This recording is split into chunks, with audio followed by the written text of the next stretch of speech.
အားလုံးပဲမင်္ဂလာပါဒီနေ့မှာတော့ကျွန်တော်က main verb တချို့နဲ့ပေါ့နော်သူတို့ရဲ့နောက်မှာ verb ing လိုက်တာဒါမှမဟုတ် 2 plus verb 1လိုက်တာအဲ့နှစ်တွဲရဆိုလို့ရှိရင်အထိပ္ပယ်မတူတဲ့အပိုင်းလေးရှိရပါတော့အဲ့တော့ကျွန်တော်နဲ့သူတို့ဒီနေ့ဒီအပိုင်းလေးတွေလေ့လာကြမယ်နော်အဲ့တော့ကျွန်တော်တို့ပထမဆုံးပြောမယ့် main verb ကတော့ stop ဖြစ်ပါတယ်အဲ့ stop နောက်မှာကျွန်တော် verb ing လိုက်တာနဲ့2 plus verb 1လိုက်တာအထိပ္ပယ်မတူဘူးပေါ့နော်အဲ့တော့ stop နောက်မှာ verb ing လိုက်တယ်ဆိုရင်အဲ့ဒီအထိပ္ပယ်ကဘယ်တော့မှထပ်မဖြစ်တော့ဘူးလုံးဝပြီးသွားပြီပေါ့နော်လုံးဝရပ်လိုက်ပြီဆိုတဲ့အထိပ္ပယ်ဖြစ်ပါတယ်ဥပမာဆိုလို့ရှိရင်တော့ I've stopped buying the newspaper because now I read the news online အခုကျွန်တော်ကသတင်းတွေကို online မှာပဲဖတ်တော့တဲ့အတွက်ကြောင့်မလို့သတင်းစာမဝယ်တော့ဘူးဆိုတဲ့အထိပ္ပယ်လုံးဝရပ်လိုက်ပြီဆိုတဲ့အထိပ္ပယ်ဖြစ်ပါတယ်တကယ်လို့ stop နဲ့ 2 plus verb 1ဆိုလို့ရှိရင်တော့အဲ့ဒါကခဏရပ်ထားတဲ့ဆိုတဲ့အထိပ္ပယ်ပေါ့နော်အဲ့ဒါဘာဖြစ်လို့လဲဆိုတော့သူဒီဟာခဏရပ်ပြီးတော့တခြားဟာတစ်ခုလုပ်တယ်ဆိုတဲ့အထိပ္ပယ်ပေါ့နော်အဲ့တော့ပြီးလို့ရှိရင်တော့အဲ့ဒါကိုပြန်လုပ်ရည်လည်းလုပ်မယ်လုပ်ချင်မှလည်းလုပ်မယ်မတိချဘူးအဲ့တော့သူမပြောဘူးပေါ့နော်ဒါပေမဲ့တခုခုလုပ်ဖို့အတွက်တခုခုရပ်လိုက်တယ်ဆိုတဲ့အဓိပ္ပာယ်ဖြစ်ပါတယ်။ခဏရပ်ထားဆိုတဲ့အဓိပ္ပာယ်ပေါ့နော်။ဥပမာ He stopped the video to ask the students some questions. ဗီဒီယိုရပ်ပြီးတော့ကျောင်းသားတွေကိုမေးခွန်းတချို့မေးရအောင်နော်။မေးပြီးလို့ရှိရင်တော့သူအဲ့ဒါပြန်လုပ်ရည်လည်းလုပ်မယ်။ပြန်ပြီးတော့ဗီဒီယိုဖွင့်လည်းဖွင့်မယ်။ဖွင့်ချင်မှလည်းဖွင့်မယ်။ဒါပေမဲ့လောလောဆယ်ဗီဒီယိုသူခဏရပ်ထားတယ်ဆိုတဲ့အဓိပ္ပာယ်ဖြစ်ပါတယ်။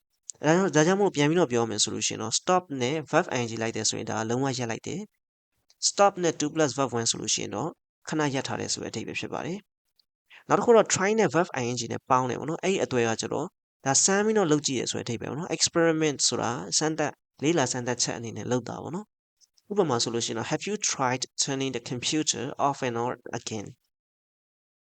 ဟိုပါပေါ့နော်ဒီကွန်ပျူတာကိုပိတ်လိုက်ဖွင့်လိုက်လုပ်ကြည့်ပြီးသွားပြီလားအဲ့လိုမေးတာပေါ့နော်အဲ့တော့အဲ့ဒါကသူကဒီမလုပ်ဘူးသေးတဲ့ဟာကိုစမ်းပြီးတော့လုပ်ကြည့်ပြီလားမလုပ်ဘူးသေးတဲ့အရာကိုစမ်းပြီးတော့လုပ်ကြည့်ရဆိုတဲ့သဘောမျိုးနဲ့မေးတာဖြစ်တယ်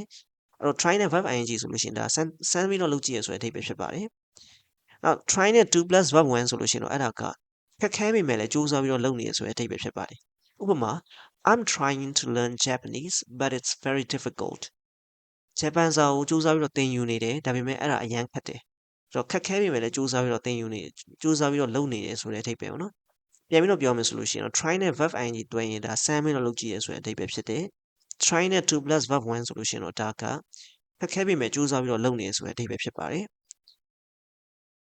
နောက်တစ်ခုကတော့ကျွန်တော် remember သို့မဟုတ် forget နဲ့ verb ing အတွဲပေါ့နော်အဲ့ဒါကကျွန်တော်တို့က memory နဲ့ဆိုင်တယ်ပေါ့နော်မှတ်ဉာဏ်နဲ့ဆိုင်တဲ့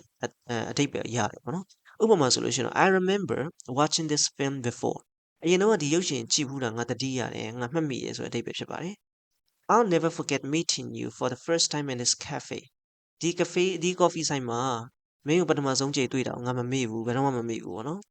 ဆိုတော့အဲ့ဒါကမှတ်ဉာဏ်နဲ့ဆိုင်တဲ့အပိုင်းဖြစ်ပါတယ်တကယ်လို့ 2 plus verb 1လိုက်တယ်ဆိုရင်တော့အဲ့ဒါကလုပ်ဖို့လိုအပ်တဲ့တစ်စုံတစ်ခုကိုပြန်ပြီးတော့စဉ်းစားတာဒါမှမဟုတ်မေ့သွားတာပေါ့နော်ပြန်တတိရတာဒါမှမဟုတ်မေ့သွားတာပေါ့နော်အဲ့ဒီအပိုင်းဖြစ်ပါတယ်ဥပမာ Please remember to buy some milk on the way home အဲ့ပြန်လို့ရှိရင်နွားအနို့အချို့ဝယ်ခဲ့ဖို့မမေ့ပါနဲ့တတိရပါပေါ့နော်ဆိုတော့လုပ်ဖို့လိုအပ်တဲ့ဟာကိုတတိယခိုင်းတာဆိုရင်အဲ့ဒါဆိုရင် 2 plus verb 1လိုက်တယ် He forgot to lock the door when he went out သူပြင်သွားတော့တကားတော့ခတ်ဖို့မေ့သွားတယ်ပေါ့နော်အဲ့တော့မေ့သွားဆိုတော့လုပ်ဖို့လိုအပ်တဲ့တစ်စုံတစ်ခုကိုတတိမရလိုက်တာပေါ့နော်အဲ့ဒါဆိုလို့ရှိရင်တော့ 2 plus verb 1ကိုအနောက်မှာလိုက်တယ်ပေါ့နော်အဲ့ပြန်ပြီးတော့ပြောမယ်ဆိုလို့ရှိရင်တော့ remember သို့မဟုတ် forget နဲ့ verb ing အတွဲဆိုရင်ဒါမှတ်ဉာဏ်ကိုပြောတယ်မှတ်မိတာကိုပြောတယ်ပေါ့နော် remember သို့မဟုတ် forget နဲ့ 2 plus verb 1ဆိုလို့ရှိရင်တော့အဲ့ဒါကလုပ်ဖို့လိုအပ်တဲ့တစ်စုံတစ်ခုကိုတတိရတာသို့မဟုတ်မေ့သွားတာအဲ့ဒီကိစ္စဖြစ်ပါတယ်အဲ့ဒါဆိုလို့ရှိရင်ကျွန်တော်နဲ့အတူတူ practice session 1ကိုဖြည့်ကြည့်ကြည့်မယ်နော်နံပါတ်1ကကျ I'd forgotten to Canada when I was small but then my parents showed me the photos ကနေဒါငယ်ငယ်တုန်းကရောက်ဖူးတာကိုမေ့သွားတယ်ဒါပေမဲ့မိဘတွေကဓာတ်ပုံပြန်ပြရတယ်ပေါ့နော်ဆိုတော့မေ့သွားတယ်ဆိုတာမှတ်ဉာဏ်နဲ့ဆိုင်တဲ့ကိစ္စဖြစ်တဲ့အတွက်ကြောင့် verb ing လိုက်ရမှာဖြစ်ပါတယ် forgotten going ဖြစ်မှာပါ I always forget my alarm for Monday morning တနင်္လာနေ့မနက်ပိုင်းမှာ alarm ချိန်ဖို့မေ့သွားတယ်ဒါကြတော့လောက်ရမယ့်ကိစ္စကိုမေ့သွားတာဖြစ်တဲ့အတွက်ကြောင့်မလို့ 2 plus verb 1 forget to set ဖြစ်မှာပါနောက်တစ်ခုတော့ she tried the whole book but it was very long and complicated